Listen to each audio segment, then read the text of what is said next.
Hola a todos y a todas, bueno, bienvenidos nuevamente. Esta es la clase sobre modelos y estrategias de intervención en consumo problemático de sustancias psicoactivas, ¿sí? En esta clase vamos a volver un poquito sobre el concepto de paradigmas que vimos en las primeras clases, ¿sí? Para aplicar ese concepto de modelos, de paradigmas, de ideología de la ciencia, de modo de pensar por épocas, en relación al consumo problemático de sustancias. Vamos a ver que a lo largo de la historia el tema del consumo de sustancias ha existido siempre, ¿sí? Y que hay distintas maneras de verlo, y ha habido distintas maneras de verlo a lo largo de la historia. Vamos a ver cuáles son las miradas actuales, porque conviven varios modelos en este momento, ¿sí? Y bueno, y después conociendo estos modelos, cada uno elegirá la combinación o el modelo que les parezca más apropiado, y al final les mostraré simplemente cuál es el modelo que adoptamos en el Hogar de Cristo, ¿sí? Que también podría ser el que se adopta a partir de la CEDRONAR, la Secretaría de Políticas de Drogas, de consumo problemático de sustancias. Y bueno, y ustedes también podrán tener sus propias opiniones a partir de las ideas de los modelos. Lo primero que quiero que entendamos en esto de modelos es cómo es nuestra concepción, cuál es el imaginario social de la persona que consume. ¿Sí? Por eso quiero que vean esta foto y esta foto, y que las comparen. Que las comparen en que en relación a lo que uno siente, piensa, qué le sugiere cada una de estas dos imágenes. ¿Sí? Eh, ya de por sí, ustedes se van a dar cuenta que las sensaciones, los sentimientos, las sugerencias, las ideas de cada una de estas imágenes, hay cosas similares y hay cosas diferentes. Sin embargo, en los dos casos se pueden tratar de personas con un problema de consumo de sustancias. Podría ser que no, porque es simplemente una foto, no conocemos la historia de vida, no conocemos todas las circunstancias, pero en principio las dos imágenes nos pueden sugerir que estamos en presencia de personas que tienen un problema de consumo de sustancias. Sin embargo, las dos imágenes nos proponen, nos sugieren imaginarios, ideas diferentes y también similares en algunas cuestiones. Para entender un poquito más qué es esto del imaginario social sobre el consumidor problemático, les traigo esta diapositiva. ¿Sí? Aquí comparamos dos leyes vigentes en la Argentina sobre el consumo problemático de sustancias. Las voy a leer para que las entiendan, para que tengan cierta idea. La primera es la Ley Nacional 23.737, sancionada en septiembre del año 89, que en su artículo 14, artículo número 14, dice lo siguiente: será reprimido con prisión de 1 a 6 años y multa en ese momento de 300 a 600.000 australes el que tuviera en su poder estupefacientes. La pena será de 1 mes a 2 años de prisión cuando por su escasa cantidad y demás circunstancia sugiere inequívocamente que la tenencia es para uso personal. ¿Qué está diciendo esta ley que está en vigencia hoy en día, no está derogada? ¿Qué está diciendo? Que aquella persona que tiene en su poder estupefacientes, que son sustancias psicoactivas, después se define en otra ley que es un estupefaciente, pero a los efectos de lo que les quiero explicar, me parece que esto es entendible, ¿sí? Esta ley lo que dice es que cualquier persona que tiene en su poder estupefacientes, sean o no para consumo personal, puede ser pasible de una multa en dinero o de cárcel. Eso quiere decir que esa persona ha cometido un delito, o sea, para esta ley, la persona que tiene en su poder sustancias es un delincuente. Esta es la idea de esta ley, ¿sí?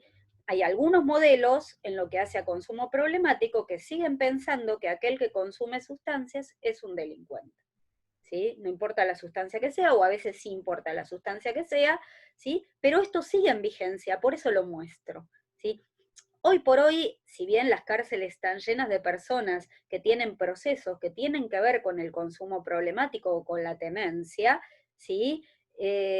Existe una derogación, entre comillas, no es exactamente una derogación de esta ley, pero la Corte Suprema ha dictado un fallo que dice que la tenencia para consumo personal no es delito, y en ese fallo se basa esa idea para que cualquier persona que es encontrada en la calle con una mínima cantidad de sustancia no sea sancionada como delincuente, ¿sí? Sin embargo, todavía sucede en el día de hoy por malas representaciones legales, por discriminaciones, que hay personas que van presas por tener en su poder estupefacientes, ¿sí?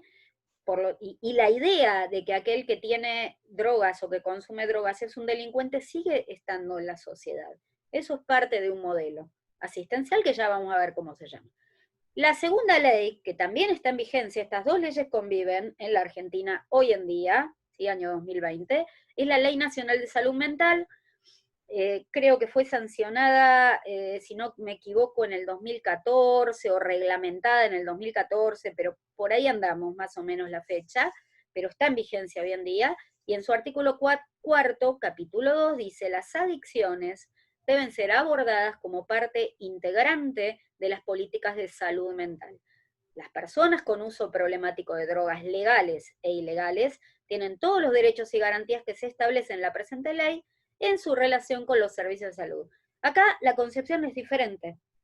En la concepción anterior, el que tenía en su poder alguna cantidad pequeña o grande de estupefacientes era considerado un delincuente, sin hacer mucha diferencia entre el consumidor y el vendedor, ¿sí? O el narcotraficante o el tranza a menor escala, ¿sí? Mientras que esta segunda ley habla de que el adicto, ¿sí? Tiene que contar con un tratamiento, por lo tanto acá la concepción es que el adicto es un enfermo. No lo dice del todo así, pero más o menos lo sugiere. ¿Sí? Fíjense qué diferencia que hay, ¿no? Evidentemente son distintos modelos en el imaginario social. Uno considera al consumidor problemático como un delincuente y el otro considera al consumidor problemático como un enfermo que tiene que realizar un tratamiento. ¿Sí? Ninguna de las dos leyes habla de enfermedad más problema complejo, problema social complejo, que debe ser abordado por el Estado. Algo sugiere esta ley de salud mental de todos modos, ¿sí? Pero son dos concepciones, porque son dos leyes que ninguna de las dos ha sido derogada y que están en vigencia en nuestro país y se ponen en juego a la hora de los procesos penales en cuanto a este tema, ¿sí? Penales y civiles también. Bien, vamos a hablar de los 4 modelos existentes, ¿sí? Primero que nada es importante entender que un modelo es una concepción, es una manera de ver el problema, es una ideología del problema, es un paradigma del problema, ¿sí? Y podemos hablar, yo les agregué en el campus bibliografía, hay un material muy chiquito pero muy interesante que describe claramente cada uno de estos 4 modelos, que está escrito por una psicóloga, que es la licenciada Edith Benedetti, que fue la directora y ahora en este momento vuelve a ser la directora del Hospital Laura Bonaparte, el ex Senareso, para aquellos que no lo conozcan, que está en la capital federal, ¿sí? Es el Hospital Nacional, no es de capital, no es municipal, de Salud Mental y Adicciones, ¿sí? Y ahí describe la licenciada Benedetti estos 4 modelos muy claramente, ¿sí? Yo les divido en la diapositiva a 2 modelos, el modelo ético-jurídico, ahora les voy a explicar de qué se trata, el modelo médico-sanitario, el modelo psicosocial y el modelo sociocultural.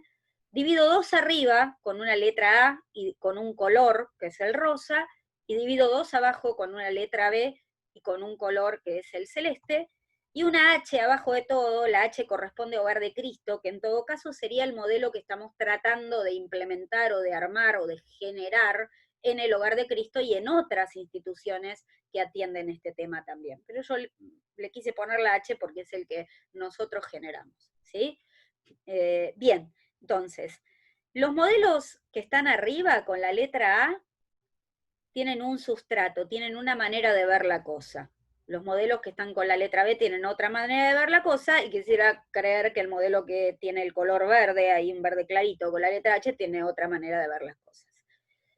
También creo que es importante entender que hay una forma, o sea, estos son los 2 modelos con la letra A, estos son los 2 modelos con la letra B, ¿sí? Pero cada modelo, además, tiene una estrategia para abordar el problema, ¿sí? Entonces, no solo vamos a hablar de los modelos, sino de las estrategias que adoptan. Hoy en día uno podría decir que la controversia, la grieta en el territorio del consumo problemático, nomina más las estrategias que los modelos, ¿sí? Hay una gran grieta, la vamos a hablar un poquito más al final de esta charla, entre los abstencionistas, así se llama, y los reduccionistas, así se llama, ¿sí? Ahora les voy a ir contando modelo por modelo y qué quiere decir esto. Pero me parece importante que de entrada entendamos que una cosa es el modelo, el modo de pensar la problemática, y otra cosa es la estrategia que se utiliza al abordar y al tratar de resolver el problema, ¿sí?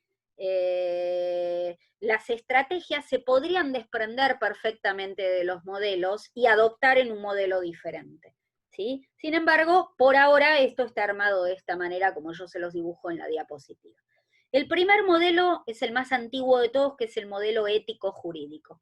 Este modelo surge allá por 1880 o por principios de 1900, hace más de 100 años, ¿sí? Y se basa sobre todo en la sustancia. La letra A y el color rojo tiene que ver con que estos modelos sobre todo se basan en la sustancia, ¿sí? Más que basarse en la persona de quien consume, se basan en la sustancia, ¿sí? De ahí van a estar las críticas, después cuando hablemos de las críticas a cada uno de los modelos o de las estrategias de abordaje más bien, ¿sí? Entonces, este modelo conceptualmente, ideológicamente, surge entonces allá por 1880, 1890, cuando surgen las vacunas y las enfermedades infectocontagiosas, en la época de Louis Pasteur, en la época de la medicina de las enfermedades infectocontagiosas. Este modelo claramente va a dividir las sustancias en legales o ilegales, ¿sí? Las legales en ese momento eran el tabaco y el alcohol, y las ilegales eran todo el resto, ¿sí? Y va a decir que los consumidores de drogas ilegales son delincuentes. Claramente el que consume drogas ilegales, según este modelo, tiene que ir preso porque es un delito, ¿sí? Esto es lo que dice este modelo, ¿sí? Dicho así suena fuerte, pero la verdad es que hoy en día todavía sucede que vemos una persona en estado de consumo en la calle y muchos de nosotros por momentos y a veces todo el tiempo pensamos, se lo ganó, se lo buscó, es un consumidor porque quiere, es un delincuente, tendría que ir preso, ¿sí? Esto todavía está en vigencia, no estoy cuestionando al que piensa así, simplemente que quiero que nos pongamos en duda nuestros pensamientos para poder, cuando vemos a una persona en la calle en este estado, también pensar de otra manera, ¿sí? El segundo modelo es el modelo médico-sanitario. Este modelo ustedes lo conocen muy bien, muchos de ustedes, sobre todo los que estudian enfermería, kinesiología o alguna carrera relacionada con la salud. El modelo médico-sanitario no es nada diferente del modelo médico hegemónico. O sea, el modelo médico-sanitario es el modelo médico hegemónico.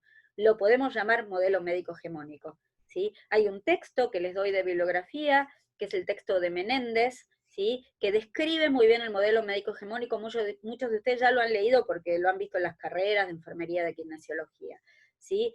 Este modelo médico hegemónico es un modelo armado al estilo de las enfermedades infectocontagiosas, en donde el poder y el saber de la medicina es primordial y todo lo demás es secundario, ¿sí? Es un modelo preventivo asistencial, muy vinculado con las enfermedades infectocontagiosas, en donde se asocia enfermedad, ¿sí?, con haber adquirido un germen, ¿sí?, al modo de las enfermedades infectocontagiosas, y en donde el médico es el que sabe todo y el que indica qué es lo que hay que hacer, y todas las demás profesiones son paramédicas, o sea, ayudan a lo médico, y no tienen el nombre concreto que corresponde, ¿sí?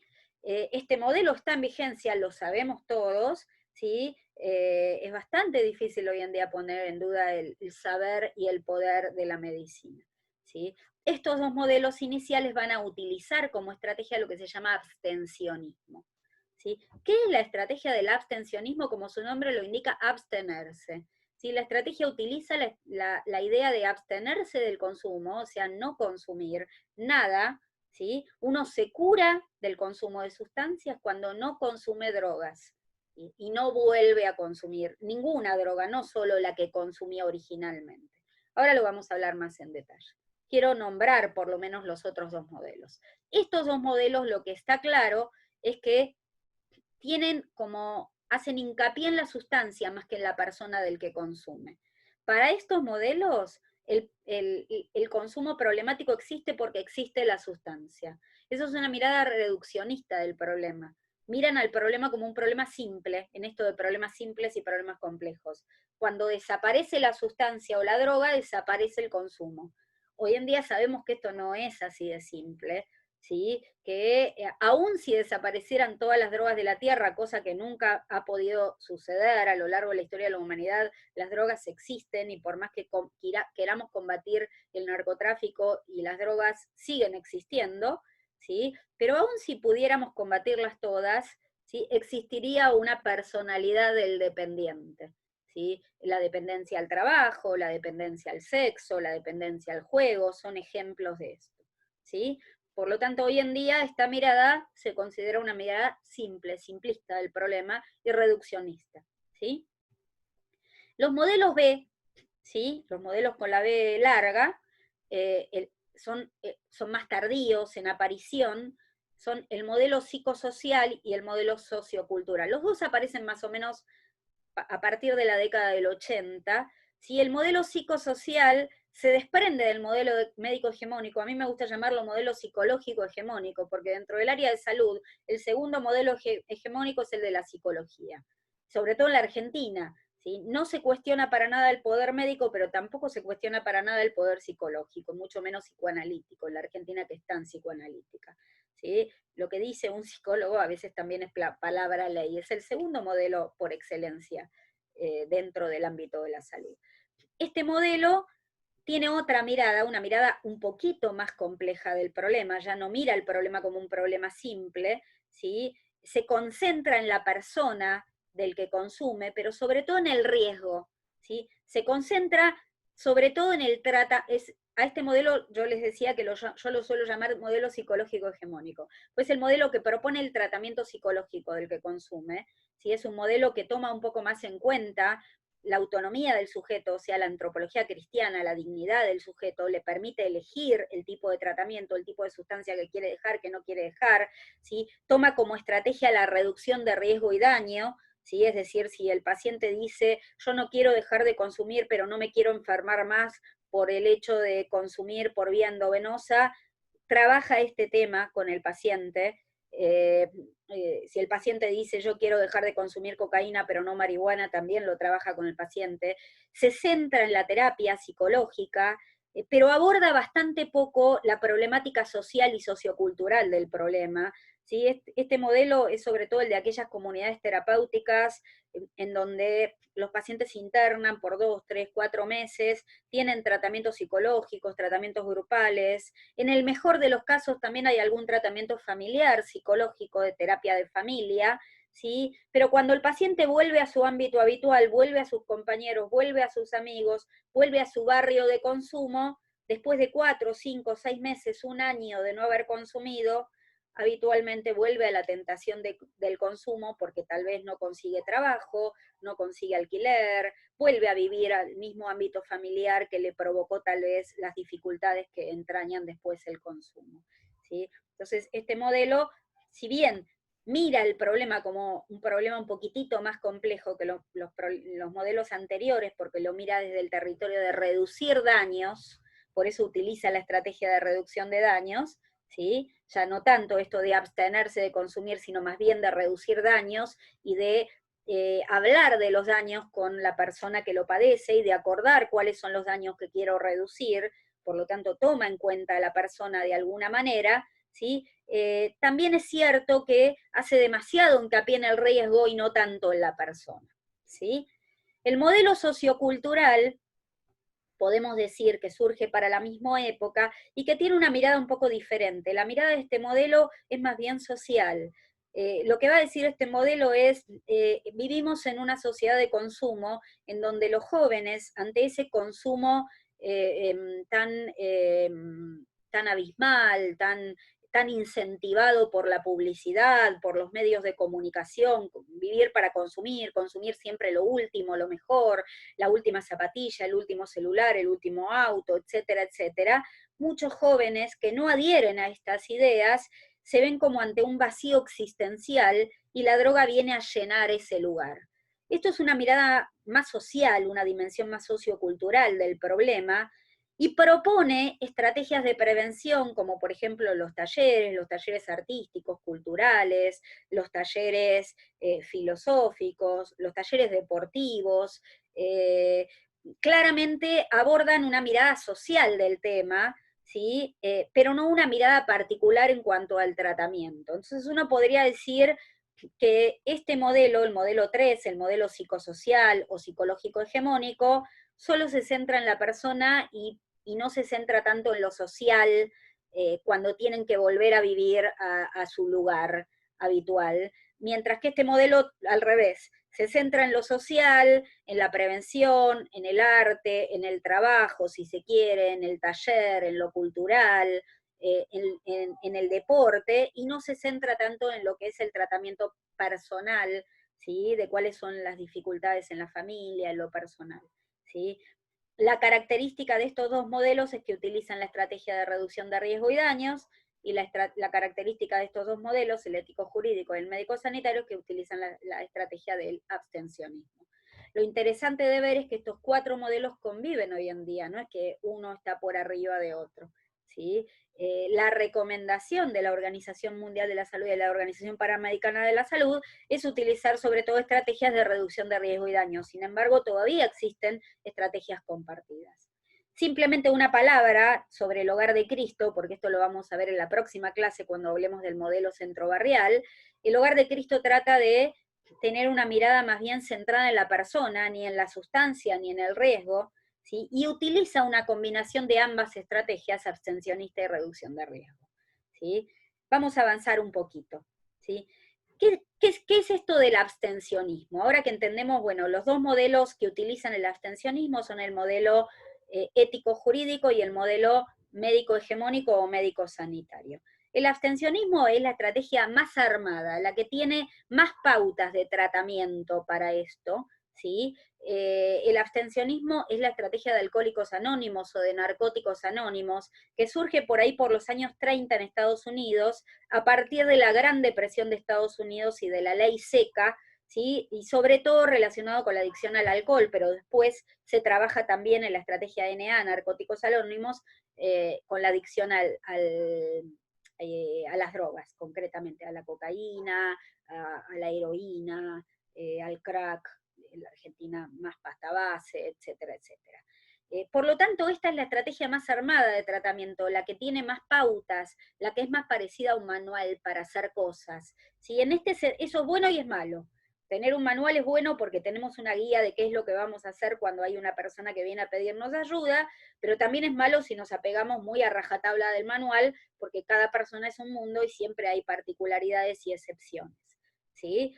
Esta es entonces la línea de Alcohólicos Anónimos, esta es la línea del programa Minnesota, ¿sí? Esta línea del pensamiento pone a la adicción como una enfermedad de por vida que no se cura, la persona que está en tratamiento es un adicto en recuperación, y cuando no debe volver a consumir ninguna sustancia, lo único que se permite, de acuerdo a esta línea de tratamiento, es consumir tabaco, lo demás no, ¿sí? Eso, la verdad que no está muy claro por qué, pero hay una posibilidad de que tenga que ver con la influencia económica de las tabacaleras, pero la realidad es que en esta línea de tratamiento, si yo empiezo tratamiento por mi adicción a la cocaína, por ejemplo, yo tengo que dejar de consumir toda sustancia, no puedo consumir ni cocaína, ni alcohol, tabaco sí se permite, como bien decía, pero ninguna otra sustancia. Y si yo llego a consumir un poquitito de cualquiera de estas sustancias que no están permitidas, se dice que tuve una recaída, ¿sí? Esta es la línea de los grupos de autoayuda. La persona que deja de consumir no debe consumir ninguna otra sustancia, lo único que se permite es el tabaco, como bien decía. La metodología es la abstinencia, por eso se llama abstencionismo, ¿sí? Es la del solo por hoy, la de los 12 pasos. Esos 12 pasos nos permiten trabajar qué nos pasó a lo largo de la vida, nos permite perdonar y perdonarnos, nos permite volver a trabajar con nuestras familias cuando las habíamos perdido. Este es el modelo más antiguo, data del año 30, 35, y está muy arraigado en la sociedad y sobre todo en los consumidores. Muchos de los consumidores este modelo realmente le agradecen, a este modelo le encanta. El modelo tiene beneficios, trabaja bien en algunas cuestiones, ¿sí? Voy a ir primero a las críticas. Las críticas que se le hacen a este modelo, al del abstencionismo, es que endiosa la sustancia por sobre el sujeto. Con esto de no podés consumir droga, no podés consumir sustancia, no se puede ni nombrar el tipo de sustancia, la circunstancia en la que uno ha consumido. Se dice muchas veces que endiosa la sustancia por sobre la persona. Entonces, en lugar de ver la persona, ves sobre todo la sustancia. Y se dice además que puede correr con el riesgo de cambiar una dependencia por otra. Este es el modelo de los grupos de autoayuda. Este modelo le sugiere a la persona hacer un grupo todos los días, sobre todo al principio, el grupo AA, Grupo Alcohólicos Anónimos, o grupo NA, Narcóticos Anónimos. Muchas veces se dice que este modelo puede cambiar una dependencia por otra. Yo antes dependía de la cocaína, ahora dependo del grupo. Si no voy al grupo no puedo vivir. La realidad es que esto puede ser cierto, pero también es real que depender de un grupo de personas es mucho más sano que depender de la cocaína, que genera un deterioro mucho mayor. ¿Sí? Al apuntar como objetivo central a la abstinencia, puede caer en la trampa esta de cambiar una dependencia por otra. ¿Sí? En el mejor de los casos, una dependencia más sana, depender de un grupo podría ser más sano. Por consiguiente, puede dejar de lado la capacidad y el derecho del sujeto de tomar sus propias decisiones y hacerse cargo de sí mismo. Hay un concepto de un psicoanalista y psiquiatra que ya está fallecido, que se llamaba Claude Olivenstein, es un psiquiatra alemán nacionalizado francés, es creo que la única persona en el mundo que trabajó toda su vida con consumidores problemáticos, que creó un hospital en París que se llama Marietan, ¿sí? Y el concepto que él acuñó es el de la democracia psíquica. Él dice, el objetivo en el consumo problemático, o el objetivo, en esa época no se hablaba así, se decía el objetivo con las adicciones, no es que dejen de consumir, es que adquieran democracia psíquica. ¿Qué quiere decir democracia psíquica? Que cada uno pueda tomar sus propias decisiones y hacerse cargo de las decisiones que se toman. O sea, que el sujeto pueda aprender a elegir lo que hace, a elegir si va o no va a consumir y hacerse cargo de la consecuencia de su acto. ¿Sí? Si elijo consumir, eso tiene consecuencias.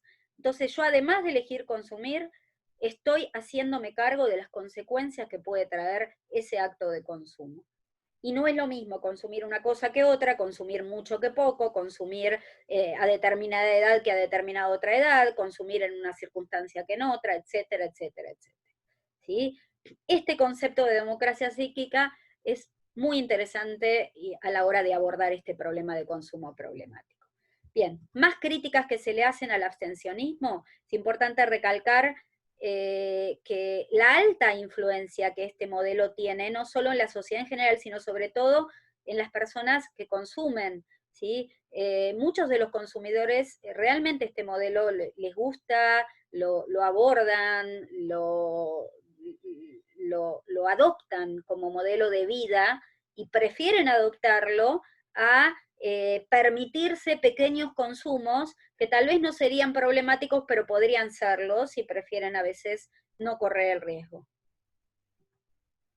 Bien, vamos a qué es la reducción de riesgos. La reducción de riesgos es un concepto un poco más moderno, ¿sí? Que acepta que el uso de sustancias y de drogas ha existido a lo largo de la historia de la humanidad, que no pretende una abstinencia del consumo de drogas total, sino que trata de reducir las consecuencias y del daño que provoca el consumo, como por ejemplo contagiarse de otras enfermedades, romper relaciones familiares y relaciones de afecto, ¿sí? No procura reemplazar los servicios dirigidos a la abstinencia, sino que es un complemento, ¿sí? La crítica que se le hace, no al abstencionismo, en este caso a la reducción de riesgo, es que también corre el riesgo de endiosar el riesgo de enfermarse. En lugar de centrarse en la persona, se centra en el riesgo secundario del consumo. O sea, ¿qué quiere decir esto? Que el que consume drogas, por ejemplo, por vía endovenosa, por el propio consumo se puede contagiar una enfermedad como el HIV. Que el que consume pasta base, por ejemplo, puede adelgazar mucho y contagiarse una enfermedad como la tuberculosis. Entonces, esta estrategia se basa más bien en tratar de reducir el daño de enfermarse de tuberculosis, de VIH, entregando jeringas, enseñando al consumidor a no contagiarse de otras enfermedades, más que centrarse más bien en lo que le pasa al sujeto, en por qué consume, en por qué no quiere dejar o por qué quiere dejar, en qué quiere dejar y qué no. Entonces, en algún punto, esto también es una crítica. Y la otra gran crítica que se le hace a este modelo de reducción de riesgo es que no tiene una manera de actuar, no nos orienta a cómo actuar, sino que más bien es una política pública, más que una manera de qué hacer ante una persona que tiene un problema de consumo. ¿Sí? Esas son las dos críticas que se le hacen a la reducción de riesgo.